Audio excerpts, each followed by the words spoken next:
Hello friends, मैं हूं शिवराज सिंह। स्वागत है आपका मेरे चैनल हिस्ट्री विद सिंह में। दोस्तों, आज की क्लास में आप पढ़ेंगे इस्लाम धर्म, इस्लाम रिलीजन के बारे में आज के वीडियो में आप पढ़ेंगे। ठीक है फ्रेंड्स, तो चलिए शुरू करते हैं। देखिए, 7वीं शताब्दी में सऊदी अरब में इस्लाम नामक एक नए धर्म का उदय हुआ और शीघ्र ही इसका विस्तार उत्तरी अफ्रीका से अरब प्रायद्वीप तथा ईरान और भारत तक हुआ। ठीक है, आगे देखें। इस्लाम शब्द अरबी भाषा का शब्द है जिसका अर्थ है ईश्वर के प्रति आत्मसमर्पण करना है। ठीक है फ्रेंड्स, तो दोस्तों इसका उदय जो हम आप देखते हैं, उस समय की कंडीशन क्या थी।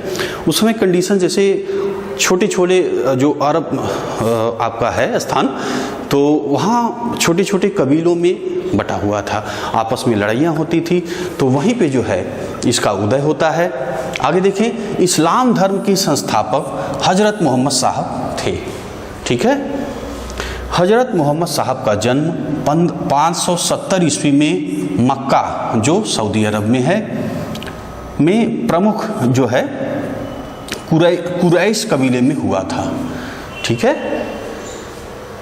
इनका जन्म कहाँ हुआ था? जो है मक्का में हुआ था, 570 ईस्वी में हुआ था। इनका जो कबीला, किस कबीले में पैदा हुए थे, उस कबीले का नाम कुरैश था। ठीक है, आगे देखें। इनके पिता का नाम अब्दुल्ला, माता का नाम अमीना। और ये इनका जो है, देखिए बचपन में ही इनके माता पिता की मृत्यु हो गई थी, तो इनका जो पालन पोषण है इनके चाचा जो थे अब्बू तालिब ने किया था। ठीक है दोस्तों, देखिए ये जो मैं आपको बता रहा हूँ, तो ये जो किताबों इत्यादि से मैं पढ़ के आपको बता रहा हूँ। ठीक है ना, तो मैंने कोई रिसर्च नहीं किया है इस्लाम धर्म पे, तो ऐसा आप लोग कमेंट में मत कहिएगा कि ऐसा नहीं, ये नहीं, वो नहीं। तो आप ये समझ लीजिए कि जो किताबों में मैं पढ़ा हूँ वही मैं आपको बता रहा हूँ। ठीक है, और बाकी आपकी जो राय होगी वो कमेंट बॉक्स में मुझे आप बताइएगा। चलिए आगे देखें। देखिए, मोहम्मद की शादी 25 वर्ष की अवस्था में खदीजा नामक विधवा के साथ हुई। ठीक है, देखिए ये जो है इनका मोहम्मद साहब का जो बचपना है तो बड़ा गरीबी में बीता। ठीक है, बकरियां चराते थे, ऊँट चराते थे, है ना। और उसके बाद तो ये जब 25 वर्ष के हुए तो खदीजा नामक विधवा से इनकी जो है विवाह हुआ। अच्छा, विवाह, ये जो खदीजा हैं तो ये जो है एक कुलीन और व्यापारी महिला थी। तो जब इनकी शादी इनसे हो गई तो ये जो है आर्थिक रूप से भी संपन्न हो गए और अच्छा जो है इनका जीवन यापन हो गया। लेकिन इनका जो मन ज़्यादा दिनों तक ये जो आपकी व्यवहारिक दुनिया है तो ये में नहीं लगा, है ना। तो इन्होंने किया क्या कि फिर ये जो जाकर के शांति में गुफा में बैठ के और भगवान के बारे में, अल्लाह के बारे में जो है विचार करते रहते थे, है ना। तो आगे देखें। देखिए, पुत्री इनकी जो थी वो फातिमा थी, है ना। दामाद का नाम था अली। हजरत मोहम्मद साहब को 610 ईस्वी में मक्का के पास हीरा नामक गुफा में ज्ञान की प्राप्ति हुई। ठीक है, देवदूत जिब्रियल ने मोहम्मद साहब को कुरान अरबी भाषा में बताया। कुरान इस्लाम धर्म का पवित्र ग्रंथ है। यह पवित्र ग्रंथ 111 अध्यायों में बटी है। ठीक है, इसमें 6360 पद हैं। आगे देखें, अगला पॉइंट। 24 सितंबर 622 ईस्वी को पैगंबर के मक्का से मदीना की यात्रा की। ठीक है, 24 सितंबर 622 को पैगंबर ने, मोहम्मद साहब ने मक्का से मदीना की जो यात्रा की उसे जो है हिजरत का नाम दिया गया है। ठीक है, इसको जो है इस्लाम जगत में यह मुस्लिम संवत या हिजरी संवत के नाम से इसको जाना जाता है। ठीक है, क्लियर है। आगे देखें। पैगंबर मोहम्मद साहब ने कुरान की शिक्षाओं का उपदेश दिया है। इस्लाम एक ही ईश्वर की उपासना पर जोर देता है। आगे देखें। प्रत्येक मुस्लिम को दिन में 5 बार नमाज, कलमा पढ़ना और रमजान के माह में रोजे रखना, ठीक है, दान करने तथा मुमकिन हो तो मक्का सऊदी अरब की तीर्थ यात्रा करने को कहा गया है। ठीक, आगे देखें, नमाज के दौरान मुसलमान मक्का की तरफ मुंह करके खड़े होते हैं। भारत से मक्का पश्चिम की ओर पड़ता है। मक्का की ओर की दिशा की ओर किबला कहा गया है। ठीक है, और ये भी आप देखते हैं कि जैसे शुक्रवार के दिन जो है मुस्लिम धर्म कहा गया है कि सामूहिक नमाज जो है अदा करें। आप देखते ही भी होंगे आपके आसपास जो है जो मुस्लिम भाई हैं वो नमाज अदा करते हैं शुक्रवार को। हजरत मोहम्मद साहब की मृत्यु 8 जून 632 ईस्वी को हो गई। ठीक है, 632 ईस्वी को हो गई। ऐसा माना जाता है कि इनकी मृत्यु जो है बहुत ज़्यादा इन्होंने तीर्थयात्रा करी, बहुत ज़्यादा तीर्थयात्रा से जब ये लौटते हैं तो इनको थकान से बुखार हो जाता है ना, और उसी के कारण जो है इनकी 8 जून 632 ईस्वी में इनकी मृत्यु हो गई। आगे देखें, इन्हें मदीना में दफनाया गया है। मोहम्मद साहब की मृत्यु के बाद मुस्लिमों को राजनीतिक और धार्मिक नेतृत्व प्रदान करने की जिम्मेदारी खलीफा, ठीक है, खलीफा जो क्या है देखिए, खलीफा यानी उप प्रमुख, यह उपाधि पैगंबर मोहम्मद साहब के उत्तराधिकारियों को दी गई है। ठीक है ना, खलीफा यानी उप प्रमुख, यह उपाधि किसको दी गई है? यह उपाधि पैगंबर मोहम्मद साहब के जो उत्तराधिकारी हुए उनको जो है ये शब्द खलीफा की उपाधि दी गई है। आगे देखें, 632 ईस्वी से 661 ईस्वी तक 4 खलीफा, 632 से 661 ईस्वी तक 4 खलीफा। पहले कौन कौन देखिए 4 हुए, कौन कौन हुए? पहला अबू बकर, दूसरा उमर, तीसरा उस्मान, चौथा अली। ये 4 खलीफा जो है 632 से 661 ईस्वी तक हुए। ठीक है, मोहम्मद साहब जो मोहम्मद साहब के नज़दीकी थे, ये चारों जो है मोहम्मद साहब के नज़दीकी थे। खलीफा व्यवस्था को आप देख लीजिए। देखिए, पैगंबर मोहम्मद साहब के उत्तराधिकारियों को खलीफा कहा जाता है। ठीक है, खलीफा को ही समुदाय का प्रमुख माना जाता है। इस्लाम जगत में खलीफा पद 1924 ईस्वी तक जो है रहा। ठीक है, इस्लाम जगत में खलीफा पद कब तक रहा?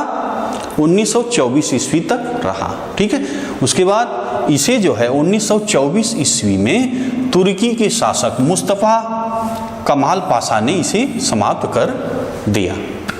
ठीक, आगे देखें, मोहम्मद साहब की मृत्यु के बाद इस्लाम सुन्नी और शिया नामक 2 पंथों में विभाजित हो गया। ठीक है, मोहम्मद साहब की जब मृत्यु हुई तो कितने भागों में इस्लाम धर्म बटा? 2 भागों में। कौन कौन? सुन्नी और शिया। ठीक है, सुन्नी क्या है? देखिए, सुन्नी उन्हें कहते हैं जो सुन्ना में विश्वास करते हैं। सुन्ना पैगंबर मोहम्मद साहब के कथनों तथा कार्यों का विवरण है। ठीक है, क्लियर हुआ? सुन्ना कौन है? अब आगे देखिए, शिया। शिया कौन है? शिया जो है अली की शिक्षाओं में, अली कौन है? आप जानते हैं, जो दामाद हैं मोहम्मद साहब के दामाद।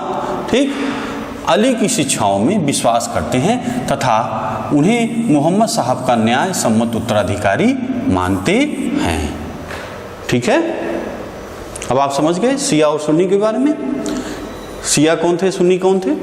और अगर कुछ चीज़ें आपको दोस्तों नहीं समझ में आएगी तो आप कमेंट बॉक्स में हमें बताइएगा। मोहम्मद साहब की मृत्यु होती है तो शिया और सुन्नी दोनों में मतभेद हो जाता है। क्या मतभेद था वो आप समझिए। देखिए क्यों होता है। पैगंबर मोहम्मद साहब के बाद खलीफा बनाने को लेकर सुन्नी और शिया में फूट पड़ गई थी। ठीक है, क्यों मतभेद हुआ? दोनों में खलीफा बनाने को लेकर दोनों में जो है मतभेद हुआ, फूट पड़ गई।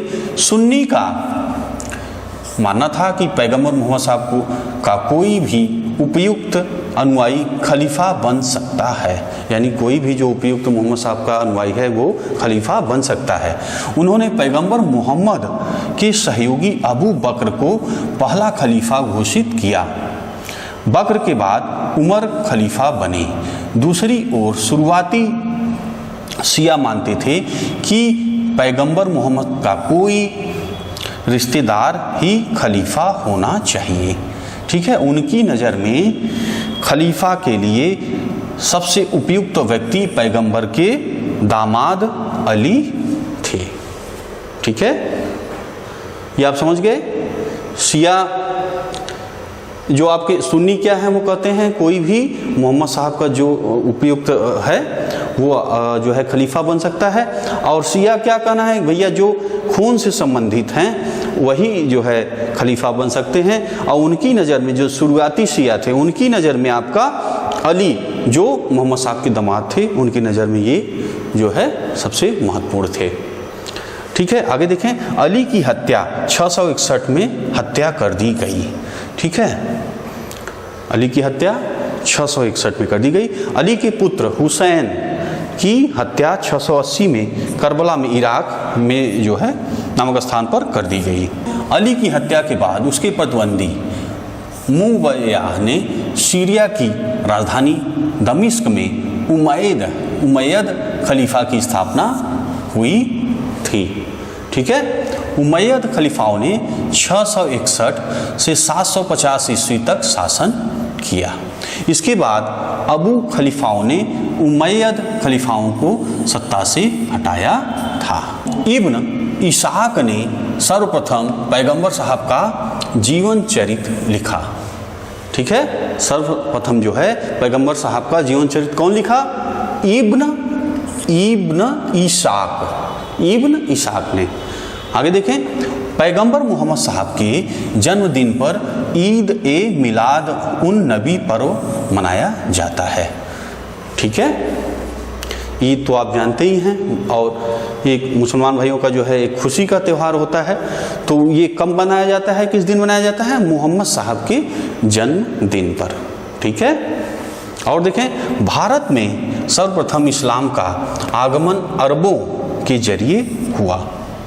712 ईस्वी में अरबों ने सिंध जीत लिया और सबसे पहले भारत के इसी भाग में इस्लाम एक महत्वपूर्ण धर्म बन गया। ठीक है, भारत में सर्वप्रथम इस्लाम का आगमन अरबों के जरिए हुआ। क्लियर है? किसके जरिए सर्वप्रथम अरबों का जो है आपका इस्लाम का आगमन हुआ? अरबों के द्वारा। ये लोग जो है व्यापार के शुरू में जो है व्यापार के जो है आते थे, व्यापार करते थे, और उस समय के जो राजा थे तो इनको जो है छूट भी दिए थे, तो ये आते थे, अपना धर्म का प्रचार भी करते थे और व्यापार भी करते थे। तो इनके जरिए जो है आगमन धीरे धीरे इस्लाम का आगमन हुआ। और देखिए 712 ईस्वी में अरबों ने सिंध जीत लिया।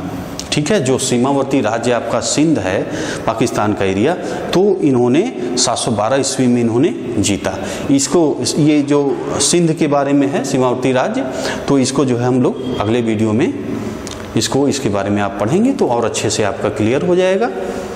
और सबसे पहले भारत के इसी भाग में इस्लाम एक महत्वपूर्ण धर्म बना। ठीक, तो दोस्तों आशा है कि आपको आज का ये इस्लाम धर्म का टॉपिक समझ में आया होगा। ठीक है, आपने देखा कि किस तरह जो है एक अरब से होकर के और पूरे जो है कैसे आपका यूरोप, चीन, भारत तक ये आपका धर्म फैलता है। और अगले वीडियो में भी आप जो है इसके जो सिंध का सीमावर्ती राज्य है इसको भी पढ़ेंगे तो और अच्छे से कॉन्सेप्ट आपका क्लियर होता चला जाएगा आगे की वीडियो में, है ना। और इसका दोस्तों इस्लाम धर्म का प्रभाव भी अपने जो भारत है हर पक्षों पे पड़ता है, सांस्कृतिक, सामाजिक, है ना। तो और आपकी कला पे हर जगह जो है इस्लाम धर्म का प्रभाव पड़ता है। जैसे दोस्तों आपने पीछे की वीडियो में आपने पढ़ा था ना कि कैसे जो है हूण, कुषाण ये सब आए, ये भी आक्रांता थे, आक्रमणकारी थे, लेकिन इन्होंने जो है भारत को जो है ये आपके सम्मिलित हो गए, है ना। इनके पास इनका कोई विशेष धर्म या विचार नहीं था, विचारधारा नहीं थी, लेकिन जब मुस्लिम आक्रांता है तो इनके पास इनका धर्म था और इनकी एक विचारधारा थी। तो ये जो है यहाँ पे अपना धर्म स्थापित किए। और आज भी हमें देखने को मिलता है कि एक मुस्लिम धर्म, हिंदू धर्म, एक अलग अलग जो है हमें अलग अलग विचारधाराएं हैं, अलग अलग चीज़ें हमें जो हैं इनकी देखने को मिलती हैं, है ना। तो और ये भी है दोस्तों, जैसा कि आप देखते हैं जब उन्होंने ये मुस्लिम आक्रमणकारी जो थे तो इन्होंने आक्रमण किया था, तो उसमें समाज में क्या रहा होगा, क्या व्यवस्थाएं थी। तो जब इनका आक्रमण हुआ, जब इन्होंने शासन करना प्रारंभ किया, तो समाज की जो व्यवस्थाएं, समाज में कैसा हुआ, समाज जो है वो एक जैसे वर्ण जो व्यवस्था थी वो और जो है टाइट हो गई। दूसरे भोजन का जो, जैसे कि दूसरी जाति को जो है भोजन इत्यादि से जो है काट दिया गया, परहेज किया जाने लगा, है ना।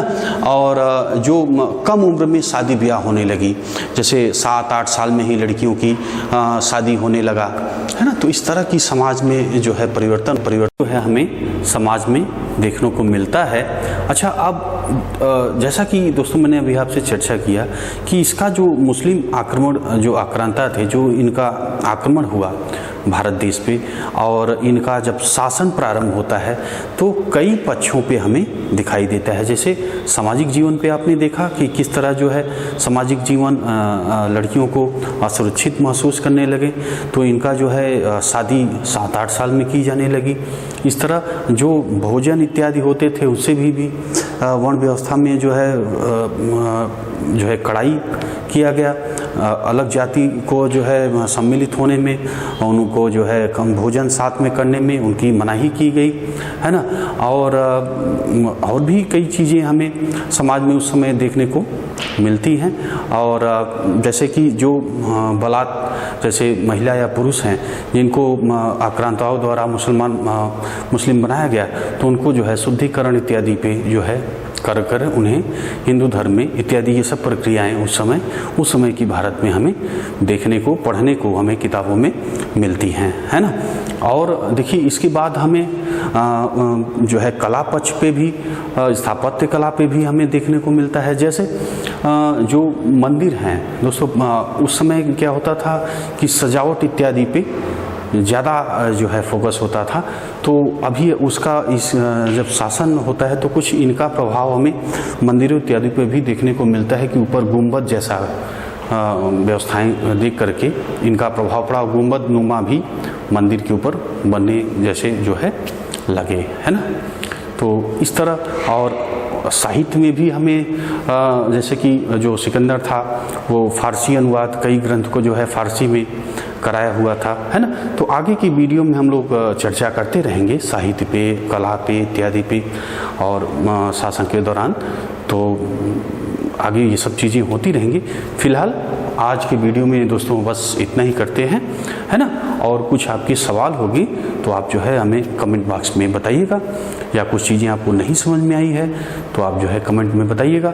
और आप क्या दोस्तों, आप क्या लोग आप किस टॉपिक को पढ़ना चाह रहे हैं, क्या चीज़ आप और वीडियो में देखना चाहते हैं आपके चैनल में, तो आप जो है दोस्तों कमेंट बॉक्स में बताइएगा। तो बस दोस्तों आज इतना ही। वीडियो देखने के लिए दोस्तों बहुत बहुत धन्यवाद।